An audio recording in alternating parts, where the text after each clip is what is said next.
अब देखो, अपन ने पिछली क्लास के अंदर इसके अंदर अपन ने प्लेसेंटा के बारे में पढ़ा था। प्लेसेंटा के लिए अगर अपन बात करते हैं, ठीक है, ये हमने एक्स्ट्रा एम्ब्रियोनिक मेम्ब्रेन के से स्टार्ट करा था। तो प्लेसेंटा के लिए हमने ये बोला था कि प्लेसेंटा बनती कैसे, कि जो फीटस से अगर अपन ये बात करते हैं, ये कोरियोनिक विलाई जो होता है ये, और मैटरनल टिश्यू के अंदर ये एंडोमेट्रियम मिल कर करके एक स्ट्रक्चरल एंड फंक्शनल यूनिट बनाती है, जो कि इस फीटस के डेवलपमेंट के लिए बहुत एसेंशियल चीज है। इसी को अपन ने क्या बोला था, प्लेसेंटा, जो कि एक बैरियर की तरह काम करती है, न्यूट्रिशन देने का काम करती है।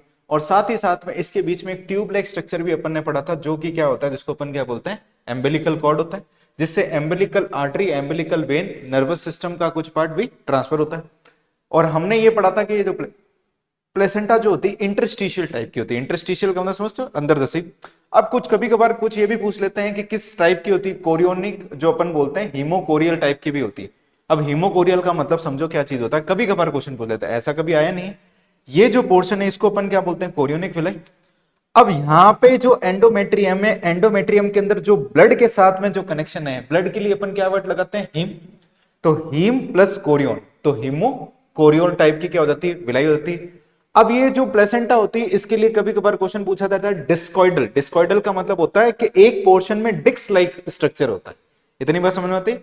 तो अलग अलग नाम से कुछ क्वेश्चन, हीमोकोरियल टाइप की होती है, डिस्कॉइडल होती है, कोरियोनिक विलाई, और अपने पास में क्या होता है, एंडोमेट्रियम मिल करके ये टिश्यू बनाने का क्या करते हैं, काम करते हैं। देन हमने इसके अंदर कुछ प्लेसेंटा के अंदर हॉर्मोन्स की अपन ने बात करी थी। तो हमने ये बोला था कि फिजियोलॉजिकल कनेक्शन होता है, बैरियर की तरह काम करता है, अल्ट्रा फिल्ट्रेशन मेम्ब्रेन की तरह काम करता है, साथ में टेम्पररी एंडोक्राइन अपने ग्लैंड की तरह काम करता है। इससे कुछ हार्मोन निकलते हैं, जिसके लिए मैंने आपको एचसीजी रिलैक्सिन बताया था, रिलैक्सिन के साथ साथ में एचपीएल बताया था मैंने आपको। अच्छा, एचपीएल के अंदर मैंने आपको ये बताया था कि भाई जो मदर जो होती है वो फैटी एसिड को ज्यादा यूज करती है अपनी बॉडी के अंदर एनर्जी के लिए, ग्लूकोज को छोड़ करके। अब बात ये आती है कि ग्लूकोज को अगर यूज नहीं करी तो ग्लूकोज जा कहां पे रहा है, वो जो ग्लूकोज होता है वो उस फीटस के डेवलपमेंट के लिए क्या होता है, एसेंशियल होता है। तो एक चीज ये ध्यान रखना, फैटी एसिड को खुद ऑक्सीडाइज करती है अपनी बॉडी की एनर्जी बनाने के लिए, लेकिन अगर अपन ये बात करें वो ग्लूकोज कहां पे जा रहा है, बच्चे के डेवलपमेंट के लिए जा रहा है। और ये क्या करता है, प्रिपेयर करता है, प्रिपेयर मेमोरी ग्लैंड। और जब इनिशियली लैक्टेशन के अंदर जाता है, जब बच्चा मिल्क फीडिंग के अंदर जाता है, तो उस समय मेमोरी ग्लैंड का डेवलप भी होना बहुत जरूरी है। देन मैंने आपको एक चीज बताया था, सीआरएफ और सीआरएच। तो प्लेसेंटा भी क्या करता है, ये सीआरएफ और सीआरएच का क्या करता है, रिलीज करता है। तो सीआरएफ को अपन ने क्या बोला था, कॉर्टिकोट्रोफिन रिलीजिंग हार्मोन। तो आप ये मान सकते हो कि जो अपने हाइपोथैलेमस से एसीटीएच आरएफ निकलता है, उसी की तरह क्या होता है, सेम यही हार्मोन होता है। दोनों का नाम सेम है, देखो, ये एडिनोकोर्टिकोट्रोफिन हार्मोन, और ये दोनों के दोनों सेम काम करते हैं। इसका काम क्या होगा आगे अपन बात करेंगे। ये एड्रिनल ग्लैंड के ऊपर एड्रिनल कॉर्टेक्स जो होता है, उस पे क्या करते हैं, जो हार्मोन्स होते हैं उनको रिलीज कराने का काम करता है, एक्सेप्ट एल्डोस्टेरोन, ठीक है। तो फिर मैंने आपको एक ड्रग के बारे में बताया था, जिसको अपन क्या बोला था, थैलिडोमाइड बोला था। कुछ वायरसेस के बारे में बताया था, कुछ वायरसेस सिफिलिस वगैरह, ये भी बहुत सारे वायरस होते हैं। ये वायरस प्लेसेंटा को क्या करते हैं, क्रॉस करते हैं, और जिसकी वजह से क्या हो जाता है, माल फंक्शनिंग हो जाती है फीटस। क्योंकि माल फंक्शनिंग ऑफ फीटस का मतलब हाथ और पैरों का डिजिट्स का डेवलपमेंट नहीं होता। इसको अपन एक टर्म भी बोलते हैं, फोकोमेलिया भी अपन बोलते हैं। तो वैसे आपका ये पोर्शन नहीं है, लेकिन फिर भी ध्यान रखना, कुछ एंटीबॉडी भी इसको क्या कर जाती है, क्रॉस कर जाती है। ये चीज अपन ने लास्ट में पढ़ी थी। देन मैंने आपको ये बताया था कि और कौन कौन से हार्मोन जो होते हैं वो रिलीज होते हैं प्रेगनेंसी के दौरान। सिर्फ और सिर्फ कौन सा रिलीज होता है, एचसीजी और एचपीएल और रिलैक्सिन, ठीक है ना। और दूसरे हार्मोन की बात करें तो oestrogen, progesterone, cortisol, thyroxine, prolactin level भी हमारे को बड़े हुए दिखाई देते हैं, जिनका अलग अलग काम होता है। और प्लेसेंटा के अंदर क्या होता है, एक कॉर्ड लाइक स्ट्रक्चर होता है, ओरिजिनेट होता है, जिसको अपन एम्बिलिकल कॉर्ड बोलते हैं, जिसमें से क्या होता है, एम्बिलिकल आर्टरी, एम्बिलिकल वेन, जो लिम्फेटिक वेसिकल, इनका ट्रांसपोर्ट होता है, जो कि बच्चों को न्यूट्रिशन देने के लिए क्या करता है, काम में आता है। और लास्ट में हमने ये बोला था कि इवोल्यूशनरी फीचर में मैंने आपको बताया था कि इवोल्यूशन का फायदा क्या चीज होता है, ये चीज अपन ने बात करी थी, ठीक है। अब आज अपन बात करते हैं, तो अपन ने प्लेसेंटा पूरा पढ़ लिया। अब अपन बात करते हैं, प्लेसेंटा बन चुका है, तो हम ये देखते हैं कि इस बच्चे के अंदर 1 से लेकर के 9 मंथ तक क्या क्या डेवलपमेंट होता है। तो उससे पहले आपको एक चीज ये बात पता होना चाहिए कि एक शब्द होता है जिसको अपन बोलते हैं गेस्टेशन पीरियड, ठीक है। अब गेस्टेशन पीरियड का मतलब क्या चीज होता है, गेस्टेशन पीरियड का मतलब ये होता है कि जब अपन ये बोलते हैं, जो अगर पीरियड की अपन बात करें तो 9 मंथ का पीरियड होता है। इसमें बच्चे का क्या होता है, पूरी तरीके से अपन बोलते हैं फुल्ली डेवलपमेंट होता है फीटस का। तो ये अगर अपन इस पीरियड की अगर अपन बात करें तो इसका टाइम पीरियड होता है कितना, 9 मंथ होता है, ठीक है। और इस पीरियड के दौरान हम ये बोलते हैं डेवलपमेंट होता है, डेवलपमेंट ऑफ फीटस। फीटस का क्या होता है, डेवलपमेंट होता है, ठीक है। अब डेवलपमेंट की अगर अपन ये बात करें कि 9 मंथ के अंदर अंदर क्या क्या चीजों का डेवलपमेंट होता है, तो एक एनसीईआरटी में हेडिंग दे रखी है कि ह्यूमन प्रेगनेंसी जो होती है 9 मंथ की होती है, इस दौरान क्या क्या चीजें होती है, ठीक है। तो हम कुछ डेवलपमेंट की स्टेजेस की अगर अपन बात करते हैं तो हम फर्स्ट मंथ से चलेंगे इसके अंदर। अगर अपन ये बात करें कि अगर अपन ये बात करते हैं कि फर्स्ट मंथ ऑफ प्रेगनेंसी की बात करते हैं, ठीक है। फर्स्ट मंथ की अगर अपन बात करें तो पहले मंथ की जब अपन बात करते हैं तो पहले मंथ के अंदर क्या होता है, बच्चे के अंदर क्या होता है, एम्ब्रियो का जो हर्ट होता है वो सबसे पहले डेवलप होता है। तो हम ये बात करते हैं कि इसके अंदर एम्ब्रियो हार्ट जो होता है वो क्या हो जाता है, फॉर्म्ड हो जाता है, ठीक है। एम्ब्रियो का हार्ट जो होता है वो सही तरीके से, या फिर एम्ब्रियो का हार्ट जो होता है वो क्या हो जाता है, हमारे पास में फॉर्म हो जाता है। तो अब इसको चेक कैसे करेंगे कि हार्ट एक्टिव है कि नहीं है, तो हमारे पास में एक इंस्ट्रूमेंट होता है जिसको अपन क्या बोलते हैं, स्टेथोस्कोप। उससे अपन उसकी क्या करेंगे, हार्ट बीट को चेक करेंगे। तो इसका हो जाता है अपने पास में डेवलपमेंट, और इसका इसके लिए जो साइन जो होता है, साइन जो होता है वो क्या होता है, इसकी हार्ट बीट होती है। और जिसको अपन क्या करते हैं, एनालिसिस या फिर चेक किसके द्वारा किया जाता है, वो किया जाता है स्टेथोस्कोप से, ठीक।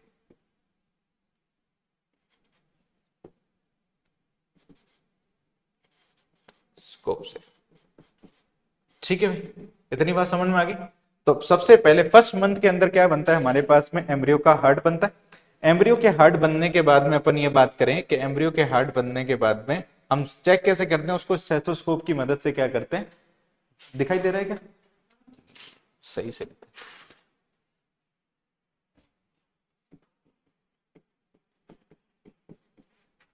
ठीक है। ये चीज बात समझ में आ गई। अब अपन बात करते हैं इसके अंदर, ये तो हो गया फर्स्ट पॉइंट। अब अपन बात करते हैं second month of pregnancy. Pregnancy के दूसरे मंथ के अंदर क्या क्या चीजें दिखाई देती है, तो प्रेगनेंसी के दूसरे मंथ के अंदर बच्चे के जो लिम्स होते हैं, लिम्स की अगर अपन बात करें, हाथ और डिजिट्स जो होते हैं, हाथ जो हाथों के अंदर जो अंगुलियां वगैरह होती है, ये चीज डेवलप होती हुई दिखाई देती है। तो हम ये बात करते हैं कि यहाँ पे लिम्स एंड डिजिट डेवलप्स, या फिर फॉर्म, लिम्स और डिजिट जो होते हैं वो बनते हैं, ठीक है, हाथ और पैर बनते हैं। अगर तीसरे मंथ की बात करें, तीसरे मंथ को अपन एक और शब्द भी अपन बात कर सकते हैं, थर्ड मंथ बोलो या फिर अपन बोलो फर्स्ट ट्राइमेस्टर बोलो, ठीक है। तो फर्स्ट ट्राइमेस्टर के दौरान अगर अपन बात करें तो मेजर ऑर्गन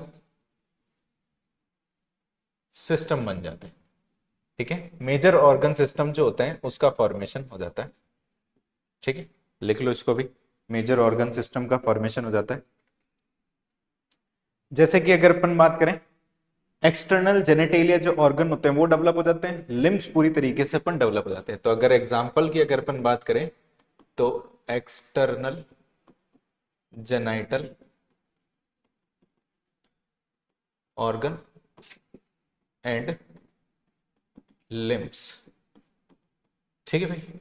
लिम्स का क्या हो जाता है, हमारे पास में फॉर्मेशन हो जाता है, पूरी तरीके से डेवलप हो जाते हैं, ठीक है। लिम्स का क्या हो जाता है, वेल डेवलप्ड।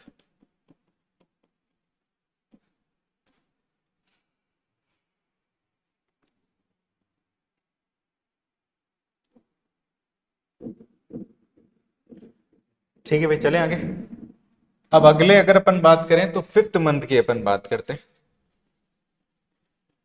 ठीक है, 5वें महीने के अंदर फिफ्थ मंथ की अगर अपन बात करें तो फिफ्थ मंथ के अंदर ये क्वेश्चन कई बार पूछ रखा है, फर्स्ट मूवमेंट स्टार्ट होता है, फर्स्ट मूवमेंट ऑफ फीटस, ठीक है। और साथ ही साथ हेड पे हेयर भी ऑब्जर्व होते हैं, हेड हेयर ऑब्जर्व। ठीक है, सर पे बाल आने लगते हैं। तो 5th मंथ की अगर अपन बात करें तो ये क्वेश्चन कई बार पूछ रखा है। ठीक है, ये जो क्वेश्चन है ये कई बार पूछ रखा है कि फर्स्ट जो मूवमेंट होता है फीटस का वो कौन से मंथ के अंदर होता है? 5th मंथ में होता है। मेजर ऑर्गन सिस्टम कहां पे डेवलप होते हैं? 3rd मंथ के अंदर। जो लिम्स एंड डिजिट फॉर्म बनते कहां पर है? 2nd मंथ के अंदर। हर्ट कब बनता है उसकी अगर अपन बात करें तो 1st मंथ ऑफ प्रेगनेंसी के अंदर बन जाता है। क्या चीज? नहीं, जो अपन एनसीईआरटी वाला ही पढ़ रहे हैं, जो एनसीईआरटी ने लिख रखा है उसी के हिसाब से, क्योंकि 4th मंथ का मैं पढ़ा दूंगा तो सवाल तो आएगा नहीं। ठीक है, तो अभी जो एनसीईआरटी में लिख रखा है इसको फटाफट से छापो। चलो, अब अगर अपन बात करते हैं इसके अंदर 2nd ट्राइमेस्टर की बात करते हैं।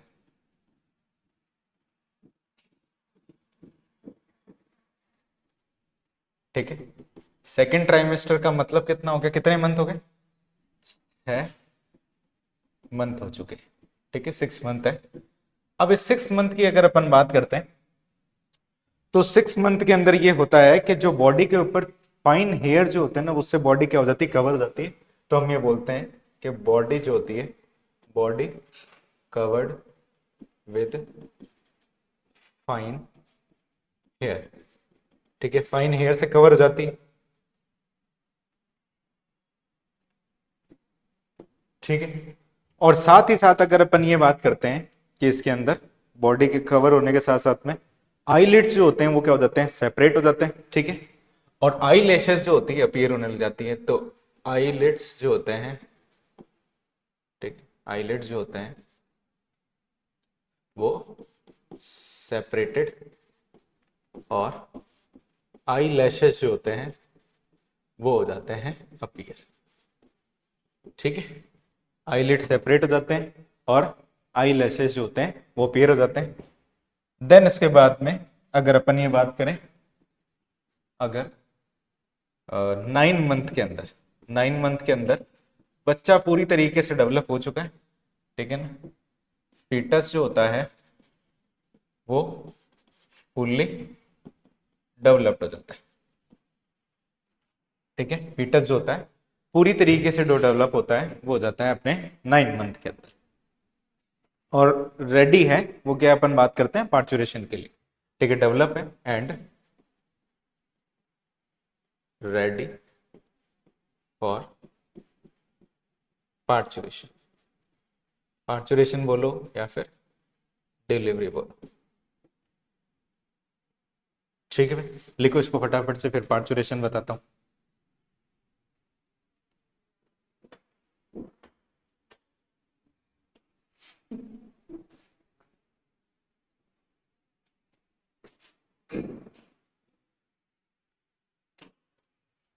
लिख लिया? चलें आगे। चलो, तो ये डेटा डायरेक्टली आपको याद रखना है और ज्यादा कुछ इसमें दिमाग लगाने की जरूरत है नहीं। हालांकि ये पूरा का पूरा प्रोसेस जब आप आगे जाओगे, कॉलेज में जाओगे, जब आपको बहुत अच्छी तरीके से पढ़ना होगा उस समय पे आप छुपना मत। उस समय आप 4th मंथ का भी पढ़ना, 3.5 मंथ का भी पढ़ना, पहले दिन क्या होता है, दूसरे दिन क्या होता है, हर एक ऑर्गन सिस्टम का डेवलपमेंट आपको सिखाया जाएगा, वो आपको याद भी रखना है। अगर आप गायनेकोलॉजिस्ट बने तो आपको पता होना चाहिए कि कौन से मंथ के अंदर क्या चीज होती है, क्या चीज नहीं होती, तो वो बहुत एसेंशियल भी है। चलो, अब हेडिंग लगाओ, पार्चुरेशन।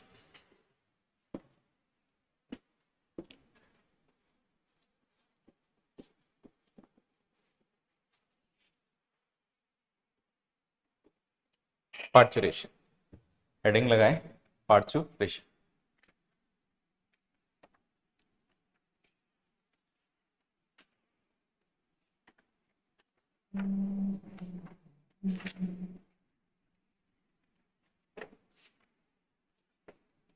चलो, अब पहले सुन लो कि पार्चुरेशन है क्या चीज, किस तरीके से।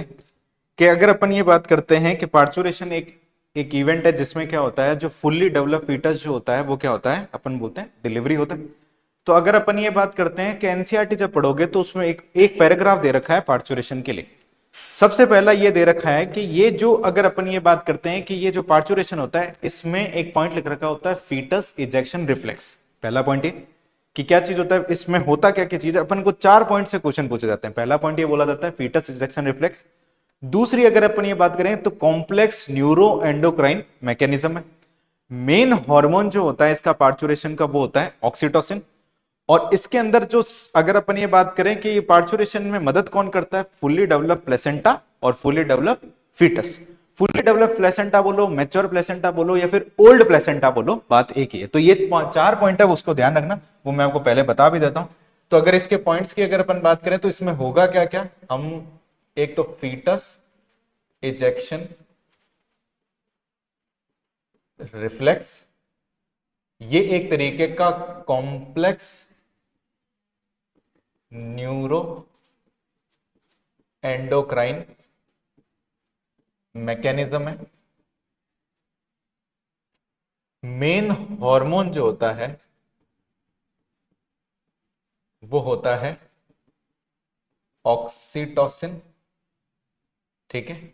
और अगर अपन ये बात करें ये सिग्नल प्रोड्यूस कौन करता है या फिर इसके सिग्नल जो होता है पार्चुरेशन का कौन देता है, कौन है, तो अगर अपन बात करें सिग्नल फॉर पार्चुरेशन जो होता है गिवन बाय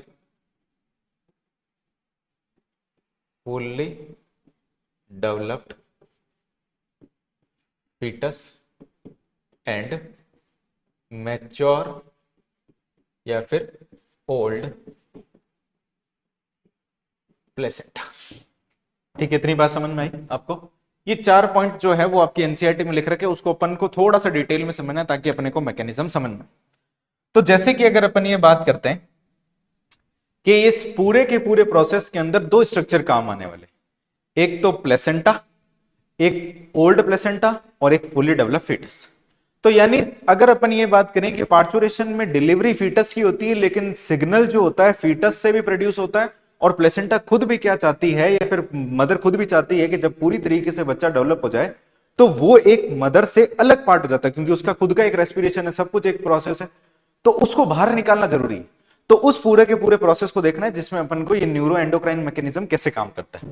तो सबसे पहले अगर अपन ये बात करें तो हम ये बात करते हैं प्लेसेंटा से। अगर अपन कहा जाता है कि प्लेसेंटा का जो डेवलपमेंट होता है, ठीक है ना, प्लेसेंटा का जो डेवलपमेंट होता है after 4th month of pregnancy, pregnancy के 4 मंथ के बाद में क्या होता है, प्लेसेंटा जो होती है फुली डेवलप हो जाती है। तो एक क्वेश्चन भी पूछा जाता है कि अगर मान लो कि हम 4 महीने का जो प्रेगनेंसी है, 4 महीने की पूरी नहीं हुई है, 3.5 महीने के अंदर अगर उस प्रेग्नेंट लेडी की ओवरी को निकाल लेते हैं तो प्रेगनेंसी रहेगी, सस्टेन रहेगी या फिर अबॉर्शन हो जाएगा, तो उसका आंसर जाता है अबॉर्शन हो जाता है, ठीक है ना। तो ये मैं लिख भी देता हूं कि if we remove ovary of pregnant lady at month of 3 या फिर एट 3rd मंथ, ठीक है, तीसरे मंथ में लगा देते, अगर निकाल लेते हैं तो इसकी वजह से क्या होता है, दैट कॉजेस अबॉर्शन, ठीक है भाई, तो अबॉर्शन हो जाता है। ऐसा क्यों, उसका रीजन ये होता है कि तीसरे मंथ तक या फिर जब तक पूरी तरीके से प्लेसेंटा डेवलप नहीं होती उससे पहले प्रोजेस्टेरोन को रिलीज होने का काम कौन करता है, कॉर्पस लुटियम, और वो कहां पे प्रेजेंट होता है, ओवरी के अंदर। क्योंकि हम ये बात करते हैं कि यहाँ पे मैं लिख भी देता हूं कि ओवरी, अगर प्रेग्नेंट लेडी की ओवरी तीसरे मंथ के अंदर या 4 मंथ से पहले कभी भी निकाल दो, ठीक है ना, 4 मंथ से पहले या फिर कुछ भी इसके अंदर ऐसा आ जाए तो यहां पे लिख लेना because before 4th month primary source of progesterone is ovary. जो प्राइमरी सोर्स है प्रोजेस्टेरॉन का वो कौन है, ओवेरी। क्या बात समझ में आ गई। अब आपसे सवाल पूछे तो आप जवाब तो दे दोगे इसके अंदर। चलो अब अगर अपन ये बात करते हैं कि इसके अंदर हम ये बात कर रहे हैं कि 4th मंथ की जो प्लेसेंटा जो होती है, यानी जैसे ही प्लेसेंटा डेवलप होती है वो किस तरीके से काम करती, तो हमने एक हार्मोन पढ़ा था CRH, प्लेसेंटा से निकलता है, ठीक है। तो प्लेसेंटा क्या करती है, एक हार्मोन रिलीज करती है जिसका नाम होता है CRH। CRH की फुल फॉर्म कॉर्टिकोट्रोफिन रिलीजिंग हार्मोन। अब ये CRH का काम क्या होता है, ये जाता है सबसे पहले anterior pituitary of foetus, foetus की पिट्यूटरी डेवलप हो चुकी है। तो अगर अपन ये बात करते हैं anterior pituitary of foetus, foetus की एंटीरियर पिट्यूटरी पे जाता है, ठीक है।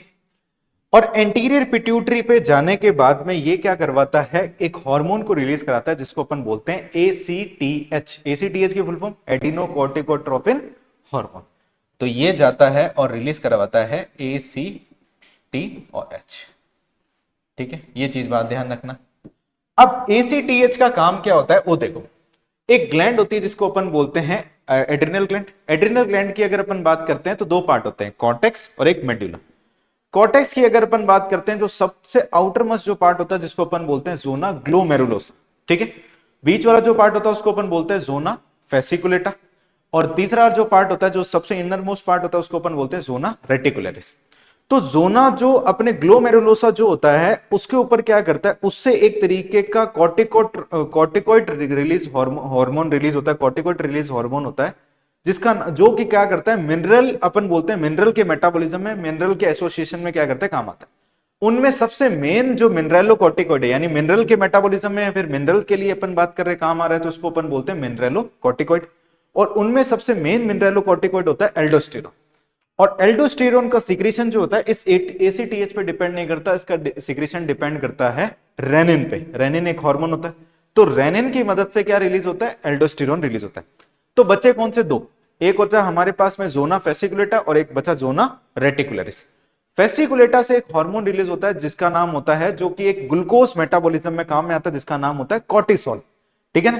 तो ये ACTH क्या करेगा, इस बच्चे की पिट्यूटरी से उस बच्चे के अंदर जाएगा एड्रिनल ग्लैंड के पास में और रिलीज किसको करवाएगा, सबसे पहले कॉर्टिसोल।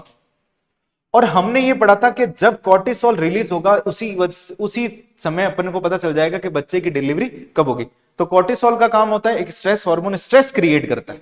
जैसे जैसे स्ट्रेस ज्यादा बढ़ता जाएगा और बच्चे की डिलीवरी को बाहर, बच्चे की पार्चुरेशन कराना जरूरी होगा, क्योंकि मदर की बॉडी में हमारे को स्ट्रेस, अनयूजुअल स्ट्रेस नहीं चाहिए, ठीक है। इतनी बात समझ में। दूसरी चीज अगर अपन बात करते हैं तो एक हार्मोन रिलीज होता है जिसको अपन बोलते हैं DHEA। अब इस DHEA जो होता है जोना रेटिकुलरिस से रिलीज होता है, तो जोना रेटिकुलरिस से रिलीज होता है जो कि एक तरीके का क्या है, एंड्रोजन, जिसको अपन क्या बोलते हैं, डायहाइड्रोक्सी एपी एंड्रोस्टेरोन बोलते हैं, ठीक है। और साथ में एक और हार्मोन रिलीज होता है जिसको अपन बोलते हैं ईस्ट्रोजन। क्या इतनी बात समझ में आई, ठीक है। वापस बता देता हूं, प्लेसेंटा, 4th मंथ की प्लेसेंटा के बाद में उसने क्या रिलीज करा, CRH किसके पास में गया, एंटीरियर पिट्यूटरी ऑफ फीटस। उस फीटस की एंटीरियर पिट्यूटरी से ACTH रिलीज हुआ।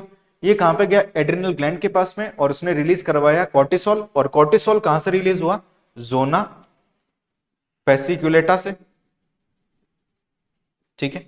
और ये कहां से रिलीज हुआ, जोना रेटिकुलरिस से। इतनी बात समझ में आई, जोना फेसिकुलेटा और जोना रेटिकुलरिस, इन दोनों ने रिलीज करा। अब देखो क्या होता है कि ये जो अपने पास में ये जो एंड्रोजन जो होता है, ये एक तरीके का क्या है, एंड्रोजन है। तो प्लेसेंटा क्या करती है, इस एंड्रोजन को कन्वर्ट कर देती है, इसको क्या करते हैं, कन्वर्ट कर देते हैं ईस्ट्रोजन के अंदर। और इस ईस्ट्रोजन में कन्वर्ट किसने करा, खुद प्लेसेंटा ने। कुछ कन्वर्टेज एंजाइम होते हैं जो कि क्या करते हैं, कन्वर्ट कर देते हैं। और कहा जाता है कि जो अपने पास में ये जो कॉर्टिसोल होता है, इसका ग्लूकोज मेटाबॉलिज्म के साथ साथ में एक और काम होता है, इस ईस्ट्रोजन के रिलीज को क्या करना, इंक्रीज करना। तो यहां पे ये भी क्या करवाता है, इसको इंक्रीज करा देता है। तो एक सवाल समझ नहीं आया, सवाल ये बना कि भाई जरूरत तो प्रेगनेंसी के लिए प्रोजेस्टेरोन की थी, ईस्ट्रोजन की जरूरत क्यों पड़ी, इतनी बात समझ में। तो कहा जाता है कि भाई जो अच्छी बुक्स ये लिखती है कि भाई जब पार्चुरेशन के पास में आते रहते हैं उस समय पे प्रोजेस्टेरोन को कम कर करके ईस्ट्रोजन को बढ़ाया जाता है। क्यों बढ़ाया जाता है, उसका रीजन ये होता है, अगर प्रोजेस्टेरोन बढ़ा हुआ रहा है तो कभी पार्चुरेशन होगा ही नहीं, क्योंकि प्रोजेस्टेरोन की अपन बात करते हैं तो वो तो क्या बोलते हैं, एंटी अबॉर्शन हार्मोन, या फिर अपन बोलते हैं प्रेगनेंसी मेंटेनिंग। तो चाहते क्या है कि ईस्ट्रोजन बढ़े और यहां पे क्या हो, कम हो। तो ईस्ट्रोजन जो होता है वो कुल मिलाकर के ज्यादा क्यों होता है प्रोजेस्टेरोन से, उसका रीजन होता है, ठीक है ना। उसके रीजन में यहां पे बता देता हूं। तो अगर अपन ये बात करें, इसको अपन दूसरे जो प्रोसेस है उसको अपन बाद में देखेंगे। तो हम ये बात करते हैं कि व्हाई ईस्ट्रोजन इंक्रीजेस, ठीक है। सवाल क्या बना अपना, ईस्ट्रोजन इंक्रीज क्यों हुआ। तो कहा गया कि ईस्ट्रोजन का काम क्या होता है कि एक तरीके से हम ये बोलते हैं कि ईस्ट्रोजन क्या करता है, इनिबिटरी इफेक्ट डालता है प्रोजेस्टेरोन पे, यानी प्रोजेस्टेरोन को कम करने का काम करता है। तो जो इंक्रीज हुआ हुआ जो प्रोजेस्टेरोन है ये क्या करता है, इनिबिट करता है, इनिबिशन ऑफ प्रोजेस्टेरोन। तो ईस्ट्रोजन की वजह से क्या चीज कम होगी हमारे पास में, प्रोजेस्टेरोन कम हो गया। और ये जो इंक्रीज हुआ हुआ ईस्ट्रोजन जो था वो क्या क्या करेगा, सबसे पहले अगर अपन ये बात करते हैं कि मायोमेट्रियम के ऊपर क्या करता है, ये ऑक्सीटोसिन के रिसेप्टर बढ़ाता है। इतनी बात समझ में, हमने क्या बोला, मेन हार्मोन कौन सा है हमारे पास में, ऑक्सीटोसिन। तो उसके रिसेप्टर भी तो इंक्रीज होने चाहिए। अगर मान लो कि पिट्यूटरी से ऑक्सीटोसिन निकला और रिसेप्टर ही नहीं है तो काम कैसे करेगा, ठीक है ना। तो सबसे पहले अगर अपन बात करते हैं तो ये क्या करता है, इंक्रीजेस रिसेप्टर फॉर ऑक्सीटोसिन। क्या इतनी बात समझ में आई आपको, ऑक्सीटोसिन के रिसेप्टर को क्या कर देता है, इंक्रीज कर देता है। दूसरी चीज अगर अपन ये बात करें कि अब ऑक्सीटोसिन के रिसेप्टर इंक्रीज कर दिए, हमने एक चीज पढ़ी थी कि अपने जब आपको मैंने वो पढ़ाया था फीमेल रिप्रोडक्टिव सिस्टम, उसमें मैंने ये बताया था कि एंडोमेट्रियम में क्या होती है, साइक्लिक चेंजेस, मायोमेट्रियम में क्या होता है, पार्चुरेशन के दौरान एक्टिवेट होती है। अब देखो क्या होता है, मायोमेट्रियम के अंदर भी तो कुछ ना कुछ चेंज आएगा। प्रोजेस्टेरोन क्या चाहता था, प्रोजेस्टेरोन चाहता है कि मायोमेट्रियम के अंदर कॉन्ट्रेक्शन ना हो, और ईस्ट्रोजन क्या चाहता है, मायोमेट्रियम के अंदर कॉन्ट्रेक्शन हो।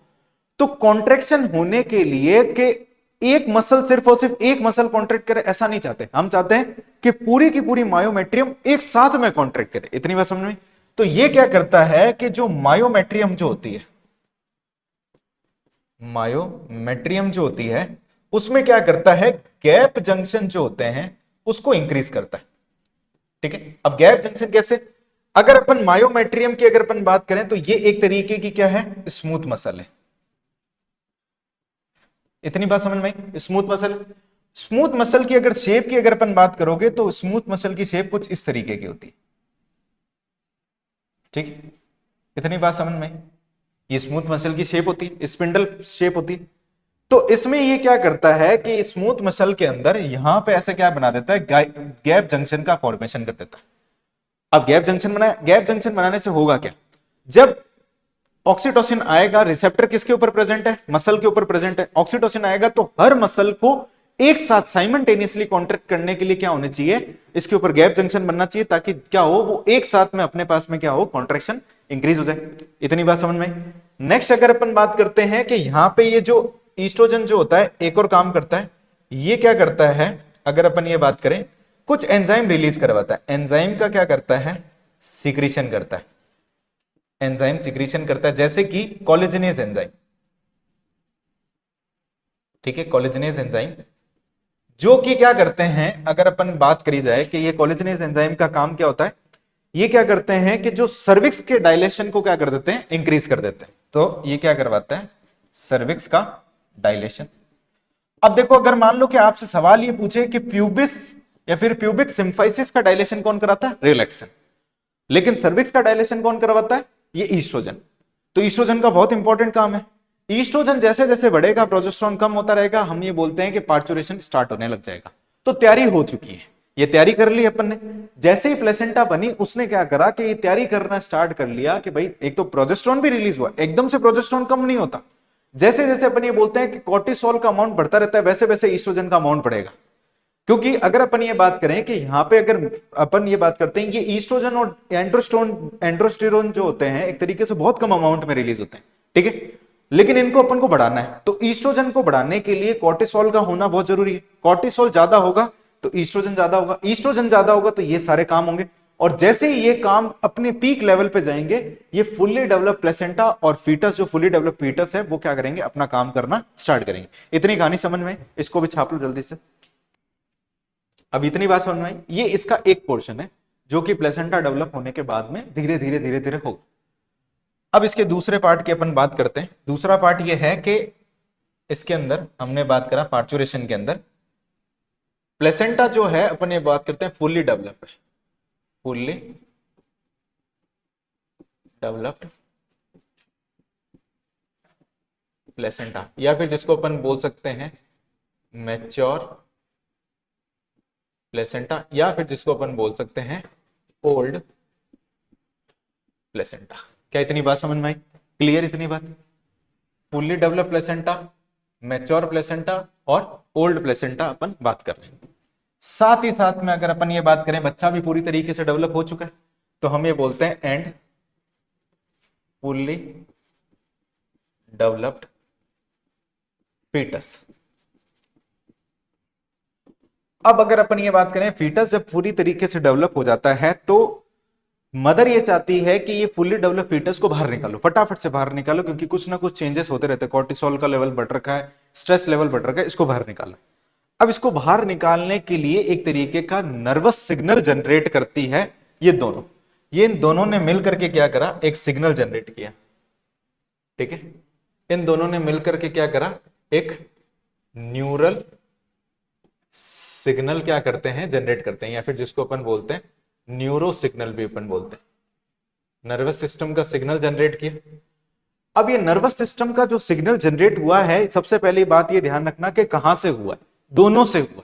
ठीक है, अब ये नर्वस सिस्टम का सिग्नल जो जनरेट हुआ ये जाएगा कहां पे, ये जाएगा हाइपोथैलेमस के पास में, मदर की हाइपोथैलेमस, हाइपोथैलेमस किसकी, मदर के पास में। ठीक है, न्यूरो एंडोक्राइन मैकेनिज्म, ये अपन न्यूरो एंडोक्राइन मैकेनिज्म की बात करें तो हाइपोथैलेमस के पास में गया। ये हाइपोथैलेमस के पास में जैसे ही सिग्नल गया ये जाएगा पोस्टीरियर पिट्यूटरी के पास में। अब ये कहां पे जाएगा, अपन ये बात करते हैं पोस्टीरियर पिट्यूटरी के पास में। ठीक है, और पोस्टीरियर पिट्यूटरी से एक हार्मोन रिलीज होगा जिसको अपन क्या बोलते हैं, ऑक्सीटोसिन। किसकी पोस्टीरियर पिट्यूटरी से रिलीज होगा, मदर की पोस्टीरियर। तो ये चीज ध्यान रखना है, ये किसकी अपन बात कर रहे हैं, मदर की पोस्टीरियर पिट्यूटरी से रिलीज होगा। हम बात करते हैं, रिलीज करेगी ऑक्सीटोसिन। आ गया ऑक्सीटोसिन। अब एक चीज नोटिस करो कि हमने ये पढ़ा जब प्लेसेंटा डेवलप हो रही थी तो रिसेप्टर बड़े थे, ऑक्सीटोसिन आया ही है। अब रिसेप्टर तैयार है, ऑक्सीटोसिन आ चुका है, तो डायरेक्ट जाकर के किसके ऊपर काम करेगा, मायोमेट्रियम के ऊपर। तो यहां पे देखो, जब आप एनसीईआरटी पढ़ोगे तो दो आप शब्द पढ़ोगे, एक आप पढ़ोगे माइल्ड कॉन्ट्रैक्शन और एक आप पढ़ोगे वाइग्रस कॉन्ट्रैक्शन। माइल्ड कॉन्ट्रैक्शन का मतलब कॉन्ट्रैक्शन अब स्टार्ट हुआ है, मतलब लेबर पेन से पहले का पार्ट, और एक होता है वाइग्रस कॉन्ट्रैक्शन जब बच्चा पूरी तरीके से अपन बोलते हैं एक्सपेल होने वाला ही होता है। अब ये जो ऑक्सीटोसिन अगर अपन बात करें रिलीज होता है, ये जाकर किसके ऊपर काम करता है, ये एक्ट करता है, एक्ट ऑन मायोमेट्रियम। ये मायोमेट्रियम के ऊपर क्या करता है, काम करता है। ठीक है, जैसे ही मायोमेट्रियम के ऊपर काम करता है, फीटस जो होता है सर्विक्स की तरफ क्या करता है, मूव करने लगता है। तो हम ये बात करते हैं कि फीटस जो होता है, फीटस मूव्स टुवर्ड्स सर्विक्स। ठीक है भाई, इतनी बात समझ में। तो एक सिंपल एग्जांपल की अगर अपन बात करते हैं कि मान लो कि ये हमारे पास में क्या था, ऐसे यूट्रस है, ये यूट्रस है, और ये जो है ऐसे सर्विक्स है। ठीक है, और यहां पे ये तीनों लेयर मान लो, जिनमें से एक लेयर मैं बना देता हूं, ये कौन सी मान लो, ये मायोमेट्री। ठीक है, जिसमें कॉन्ट्रैक्शन हो रहा है। अब बच्चा जो है, अगर अपन ये बात करें कि ये मान लो फीटस है, अब फीटस का जो हेड वाला पार्ट होता है वो यहां पे क्या करता है, इस ब्रिम के ऊपर टच करता है। जैसे ही इसको क्या करेगा, ये टच करेगा, तो इस जगह पे क्या होते हैं, स्ट्रेच रिसेप्टर्स होते हैं, स्ट्रेच रिसेप्टर्स होते हैं। ठीक है, अब यहां पे ये स्ट्रेच रिसेप्टर क्या करते हैं कि इस जो जैसे ही बच्चा टच हुआ, ये स्ट्रेच रिसेप्टर क्या हो जाते हैं, एक्टिवेट हो जाते हैं। तो हम ये बात करते हैं कि जो यहां पे स्ट्रेच्ड रिसेप्टर जो होते हैं वो हो जाते हैं एक्टिवेट। ठीक है, एक्टिव।